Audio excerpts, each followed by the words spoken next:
오늘 함께 나눌 말씀의 제목은 예루살렘의 경제적 문제를 해결한 느헤미야라는 제목으로 하나님 말씀 함께 상고하시겠습니다. 경제적 문제다라고 우리가 이렇게 명명할 수 있겠지만은 지금 이 본문에 기록된 문제는 사실 좀 더 본질로 들어가게 되면 욕심의 문제겠죠. 욕심의 문제. 욕심은 또 무엇이겠습니까? 우리 타락한 인간의 본성이겠죠.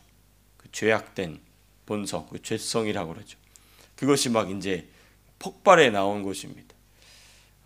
하나님의 도성인 예루살렘을 회복하는 일에 전심전력을 다하고 있음에도 불구하고 이런 일이 발생했다는 것은 잘 이해가 되지 않는 그런 사건이기도 합니다. 그래서 어떤 맥락에서 이런 일이 일어났고 또 느헤미야는 어떻게 이 문제를 해결해 나갔는지를 우리가 한 구절씩 살펴보도록 하겠습니다. 먼저 우리가 살펴볼 것은 1절에서부터 5절까지의 말씀입니다. 1절에서부터 5절까지의 말씀. 여기 있는 말씀은 느헤미야와 유다 사람들이 직면하게 된 심각한 경제적 문제에 대한 말씀이 1절에서부터 5절까지 쭉 기록되어 있습니다. 자, 그런데 우리가 1절부터 그 말씀을 한 구절씩 살펴보기 전에 5장의 말씀을 살펴보기 전에 잠깐 좀 생각해 봐야 될 배경이 있습니다. 이 상황이, 이 경제적인 어려움을 막 호소하는 장면이 2절부터 있지 않습니까? 1절, 2절, 3절, 4절, 5절 다 있지 않습니까? 근데 이 상황이 예루살렘 성 재건 중에 일어난 일이 아니라 재건을 마친 이후의 시점일 것이 거의 확실합니다. 왜냐하면 예루살렘 성 재건이 힘들었지만 불과 52일 만에 그 일이 다 맞춰집니다. 그게 나중에 이제 뒷부분에 가면 나오거든요. 그러니까 이 경제적 문제는 52일 동안에 막 열심을 다해요. 왜냐하면 이제 이 대적들이 쳐들어올 수도 있기도 하고 얼른 또 일을 재건해야 되기도 하기 때문에 이럴 정신 겨를이 없어요. 그렇기 때문에 이 경제적 문제는 그 이후에 발생하는 것이 자연스럽습니다. 이따가 또 이 말씀드리겠지만 마침 이때가 추수 시즌하고 겹칩니다. 그러니까 다 예루살렘 성 재건하는데 일하다 보니까 뭐를 못해요? 이 추수를 못해요. 그러니까 이런 경제적인 어려움이 발생할 수밖에 없는 배경이었던 것이죠. 그런 이 배경 지식을 가지고 우리가 한 구절씩 보시겠습니다. 자, 그럼 1절에서부터 5절까지 보실 텐데요. 먼저는 1절을 잠깐 제껴놓고 2절부터 보시겠습니다. 2절부터 보시게 되면 경제적인 어려움을 당하는 사람들의 몇 가지 상황들이 묘사가 되어 있어요. 아마 세 가지 정도가 나오죠. 2절 어떤 사람은, 3절 어떤 사람은, 4절 어떤 사람은 말하기를. 그러니까 대략 한 세 가지 정도의 이 경제적 어려움이 공통적으로 있었던 것 같아요. 첫 번째 2절 보시면 어떤 사람은 말하기를 우리와 우리 자녀가 많으니 양식을 얻어먹고 살아야겠다 하고, 얻어먹는다는 거 보니까 이 첫 번째 부류의 사람들은 자기 땅이 없는 사람들인 거죠. 토지를 소유하지 못한 사람들입니다. 그래서 이들은 주로 포로 생활을 마치고 귀환한 자들로서 그들의 조상은 분명히 이스라엘 백성으로서 토지를 가지고 있었겠죠. 왜? 땅을 다 분배받았으니까. 그런데 그들의 조상은 이스라엘 백성으로서 약속의 땅을 가지고 있었으나 지금 몇 년이 지났습니까? 적어도 70년 지났어. 거의 100년이 지났죠. 그러면서 소유권의 문제가 완전히 증발돼 버리죠. 그러니까 이방인들이 막 들고 밀어내려오거나 아니면 다른 유대인들이 차지하고 있거나 아니면 사마리아 북이스라엘 사람들이 차지하고 있거나 엉망진창인 상황이었겠죠. 그래서 이러저러한 상황과 예루살렘 성 재건 운동으로 인해 토지를 보상받지 못한, 회복하지 못한 사람들이 대부분이다. 이 첫 번째 부류 사람들. 그러니까 어떤 면에서 보게 되면 참 멋진 신앙적 결단을 보인 겁니다. 자기 먹고 살 땅이 회복이 안 됐음에도 불구하고 무슨 일에 먼저 앞장선 겁니까? 성재건, 그렇죠? 하나님의 일에 앞장선 거예요. 근데 하나님이 일에 앞장섰는데 경제적으로는 어려워. 그러니까 이게 굉장히 좀 억울한 상황이 된 것이죠. 하나님께서 이제 그것을 보상해 가시는 과정이라는 것을 이제 느헤미야는 명확하게 발견하고 그것을 이제 지혜롭게 해결해 나가는 게 이제 뒷부분에 나오게 됩니다. 3절 두 번째 부류의 어려움을 겪고 있는 사람들입니다. 3절 보니까 뭐라고 되어 있습니까? 어떤 사람은 말하기를 우리가 밭과 포도원과 집이라도 저당 잡히고 이 흉년의 곡식을 얻고자 하고. 또 다른 부류의 사람들은 토지는 가지고 있어 부동산이 있긴 있습니다. 그러나 흉년으로 인해 그 토지를 저당 잡힌 이들입니다. 제가 방금 아까 서두에 말씀드렸습니다만 예루살렘 성 재건 운동으로 인해 파종 또는 추수의 시기를 놓쳐버렸어요. 더군다나 무슨 시기였냐면 또 흉년 시기였어요. 그러니까 그나마 흉년이었는데 그나마 추수도 못했어요. 그러니 다 이제 곡식을 뭐 해야 됩니까? 빌려야죠. 사야죠. 돈을 빌려서 돈을 내고 사거나 해야 됩니다. 그나마 돈도 없으니까 이제 자신이 가지고 있던 부동산을 저당 잡혀서 곡식, 먹고 살 곡식을 얻는 상황이 되었다는 것입니다. 또 세 번째 4절에 나와 있죠. 어떤 사람은 말하기를 우리는 밭과 포도원으로 돈을 빚내서 왕에게 세금을 바쳤도다. 또 다른 경우는 왕에게 바쳐야 할, 황제에게 바쳐야 할 세금이 과중한 것으로 인해 경제적 어려움을 호소했어요. 이건 무슨 상황이냐? 비록 유다 사람들이 예루살렘으로 돌아와서 성벽을 재건하였으나 성벽을 재건한 것뿐이지 나라를 재건한 것은 아닙니다. 그렇죠? 나라가 재건된 게 아니에요. 여전히 페르시아 제국에, 원래는 바벨론 제국이었죠. 바벨론이 망하고 나서 페르시아 제국이 바벨론이 다스려 모든 지역을 다 넘겨봤죠. 그러니까 여전히 이 유다 사람들은 어느 나라의 통치 아래 있는 것입니까? 페르시아 제국의, 바사 제국의 통치 아래 있었던 것이죠. 그런데 이 고대 학자들의 연구에 의하면 이 시기가 마침 페르시아 제국이 영토를 확장하거나 아니면 국경 수비를 위해서 어마어마한 세금을 제국 전역에서 걷어들일 때였습니다. 그러니까 이 예루살렘 지역에 있는 사람들도 역시 페르시아 제국의 안에 거주하고 있었기 때문에, 특별히 이방 민족이었기 때문에 세금이 무거울 수밖에 없었어요. 어마어마한 세금을 걷어가게 됩니다. 그러니까 그 세금을 내기 위해서 뭐까지 합니까? 자기 땅까지, 자기 이 부동산까지 저당을 잡아 세금을 낼 돈을 빚냈다는 것입니다. 그렇습니다. 여러분, 이와 같이 경제적인 어려움으로 인해 토지를 가진 자들은 토지를 처분할 수밖에 없게 된 것이고, 더욱 놀라운 점은 자녀를 종으로 팔 수밖에 없는 어려움이 있게 되고, 5절에 나오죠. 중간에 이렇게 내 있습니다. 이제 우리 자녀를 종으로 파는도다. 우리 딸 중에 벌써 종된 자가 있고 우리의 밭과 포도원이 이미 남의 것이 되었으나 우리에게는 아무런 힘이 없도다. 그렇습니다. 자기 자녀를 종으로 팔 수밖에 없는, 심지어 자기를 종으로 팔게 되는 지경까지, 자기 자녀와 자기 자신을 종으로 팔게 되는 이런 비참한 경제적인 어려운 상황에까지 이르게 된 것입니다. 그러니까 이런 것이죠. 포로 생활에서 돌아왔는데 이제 도로 노예로 팔려가게 된 것이고, 그것도 자기 동족에게 그렇게 되었다는 것입니다.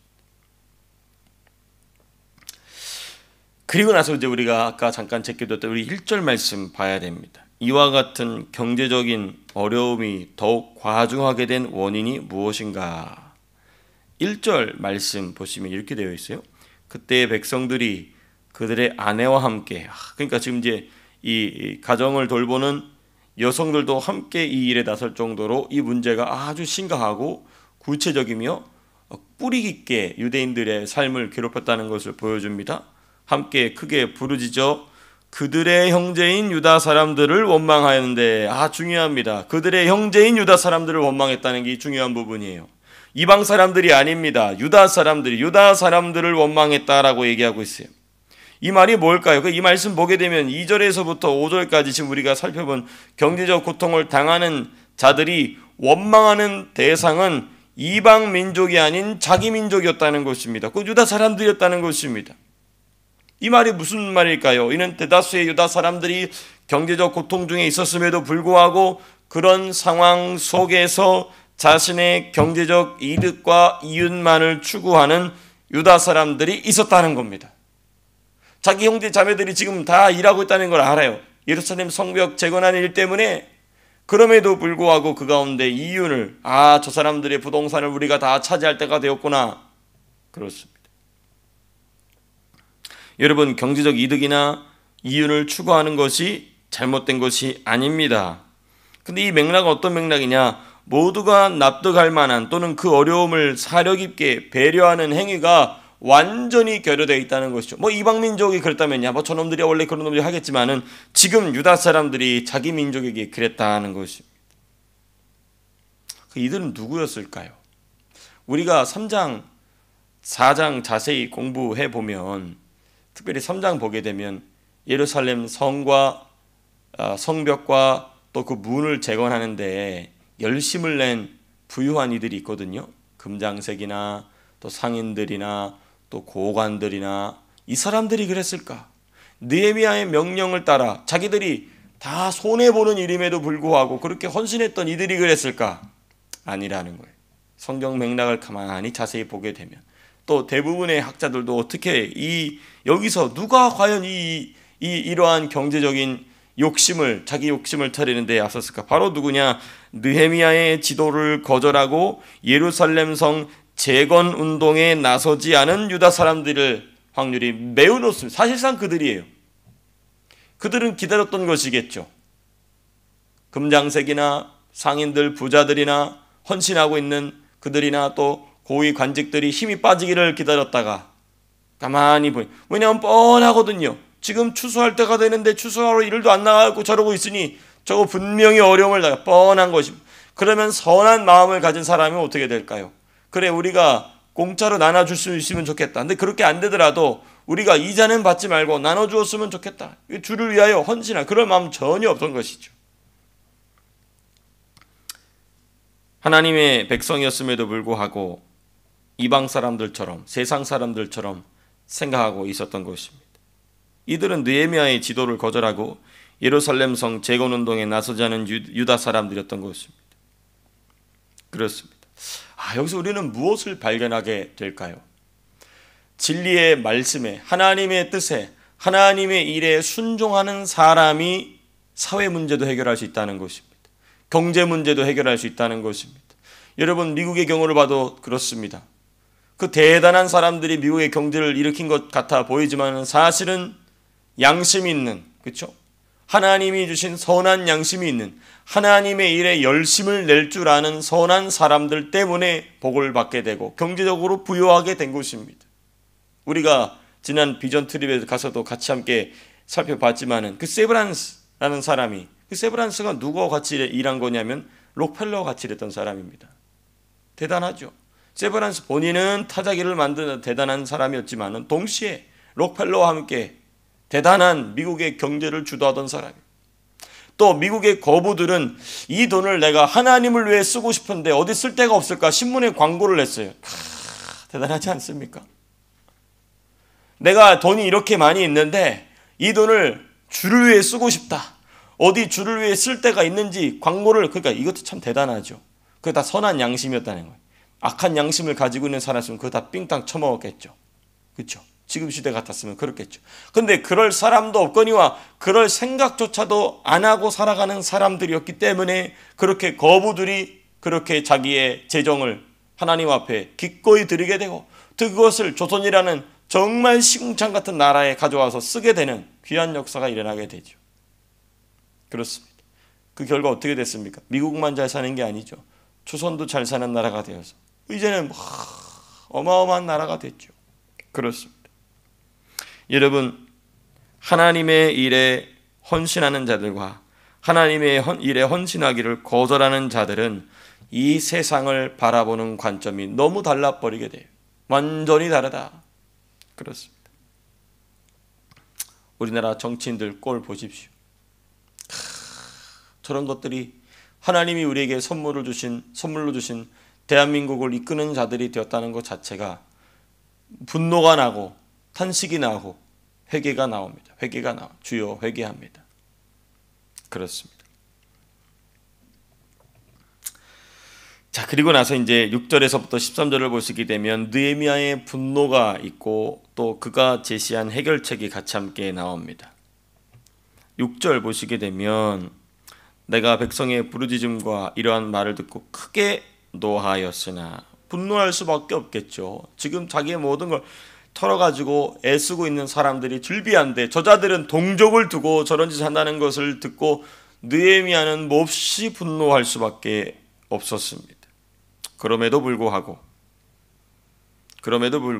느헤미야는 그 분노를 그대로 표출하지 않고 깊이 생각한 후에 이를 해결하기 시작합니다. 그러니까 경제적 어려움에 처한 유다 사람들의 부르짖음과 호소를 듣고 그들의 어려움을 해결해 주어야 했지만 동시에 부유한 유다 사람들을 책망할 뿐만 아니라 그들이 경제적 어려움에 처한 동족들을 돌아보도록 하는 것이 사실 실제적으로 해야 될 일이었습니다. 그냥 무작정 두들겨 패가지고 뺏어버리면 또 다른 문제를 만들어 버리기 때문에 이 일을 어떻게 해결할 것인가, 지혜가 필요했고 또한 영적인 권위가 필요했습니다. 이 상황, 이 문제는 예루살렘을 재건하는 일과는 전혀 다른 성격의 일이었습니다. 그렇죠? 전혀 다른 성격의 일이었어요. 그래서 이제 우리가 6절에서부터 11절 보시게 되면 상황을 해결하는 느헤미야의 모습이 있습니다. 느헤미야는 분명히 분노했습니다. 그러나 문제의 복잡성으로 인해 깊이 생각하였고 황제로부터 얻은 권위, 권력을 사용하여 무엇을 여냐? 이게 참 중요해요. 대회를 열어요. 대회를 열었다. 큰 모임을 열죠. 7절 깊이 생각하고 귀족들과 민장들을 꾸짖어 그들에게 이르기를 너희가 각기 형제에게 높은 이자를 취하는도다 하고 대회를 열어 그들을 쳤다, 이렇게 얘기해요. 그들을 모았다 이거예요. 그러니까 지금 우리가 뒤에도 나오겠지만 이 느헤미야는 이 유다 지역 총독입니다. 그러니까 이 지역의 모든 부분, 모든 재정적, 이 경제적, 세금 문제까지 다 직접 관여하고 결정할 수 있는 권위, 권세가 있는 사람이었어요. 그러니까 그렇게 해도 된다는 거예요. 근데 그렇게 안 하고 뭐 했냐? 대회를 열었다는 거예요. 큰 유대인들이, 하나님의 사람들의 모임을 열었다는 것입니다. 하나님 앞에 사람들을 모이게 한 거예요. 그렇습니다. 그리고 거기서 책망합니다. 누구 어느 한 특정한 사람을 지정하는 것이 아니라 모두가 다 동의할 수 있는 내용으로 책망합니다. 포로에서 돌아왔으나 노예로, 종으로 다시 팔리게 되는, 유대인들이, 하나님의 사람들이 다시 팔리게 되는 상황을 명확하게 찝어서 책망합니다. 그러니까 지금 경제적인 문제를 가지고 책망하지 않고, 참 지혜로운 거죠. 지금 이러한 경제적 어려움으로 말미암아 유다 사람들에게 다시 종으로, 노예로 팔리게 되는 이 상황을 지적합니다. 이 상황은 이제 누구도 여기서 무엇입니까? 거절하거나 저항할 수 없는, 거역할 수 없는 이 내용인 것입니다. 그리고 제안을 하죠. 무슨 제안합니까? 이자 받기를 그치자라고 얘기해요. 과도하게 받은 이자를 돌려주라고 얘기합니다. 지혜로워요. 만약에 사회주의, 공산주의 혁명을 일으키는 자들 보면은 저 부자놈들 다 때려 죽여버리고 뺏어 이렇게 나가겠죠. 그런데 그렇게 하는 게 아니에요. 기존의 경제 시스템을 건들지 않아요. 다만 뭐하게 합니까? 솔선수범하게 합니다. 이 기간만큼은 이자를 받지 말자. 아니면 너무 높은 이자를 받았으면 아주 최소한의 이자만 받자. 그리고 나머지는 돌려주자. 그 모임에 호소합니다. 그리고 12절 이런 결론이 나옵니다. 12절 같이 함께 읽겠습니다. 시작. 그들이 말하기를 우리가 당신의 말씀대로 행하여 돌려보내고 그들에게서 아무것도 요구하지 아니하리이다 하기로 내가 제사장들을 불러 그들에게 그 말대로 행하겠다고 맹세하게 하고 그랬습니다. 12절에 그렇게 하겠다고 얘기합니다. 왜? 이 부유한 사람들의 모든 소유를 빼앗는 결정을 한 게 아니고 납득할 수준에, 그렇죠? 납득할 만한 수준에서, 그리고 또 이 궁핍한 중에 있는 사람들에게도 그래도 조금 삶의 여유가 생길 정도로 풀어주게 됩니다. 그리고 그 안에서 문제가 해결되도록 일이 진행되게 합니다. 그렇습니다. 시간상 부족해서 그렇지만 우리가 내일 본문 보시게 되면 14절부터 마지막 절도까지 보시게 되면은 다 자기가 느헤미야부터 시작해서 자기의 번긋까지 털어서 이 어려운 상황을 타개하도록 솔선수범의 모습, 모범의 모습을 보여주는 장면이 또 우리 14절 내일 본문에 기록되어 있는 것을 보게 됩니다. 말씀을 맺도록 하겠습니다. 이거 보십시오. 사회의 문제, 경제의 문제를 해결하는 것도 역시 하나님의 사람들입니다. 예수 믿는 사람, 예수 제대로 믿는 사람들인 것입니다. 그렇습니다. 우리가 바라기는 이 호주 땅과 그리고 우리 사랑하는 조국 대한민국 땅 가운데에 느헤미야와 같은 사람들이 많아지게 하여 주시옵소서. 내가 느헤미야 같은 사람 되게 하여 주시옵소서. 주여, 오늘 하루도 그렇게 이 세상의 여러 가지 어려움과 문제 가운데 답을 제시할 줄 아는 지혜롭고 현명하며 헌신적인 성도의 삶의 모습이 우리 각자의 삶의 모습 되게 하여 주시옵소서 하심으로 승리하는 귀한 날 되시기를 주님의 이름으로 축복합니다. 기도하고 마치겠습니다.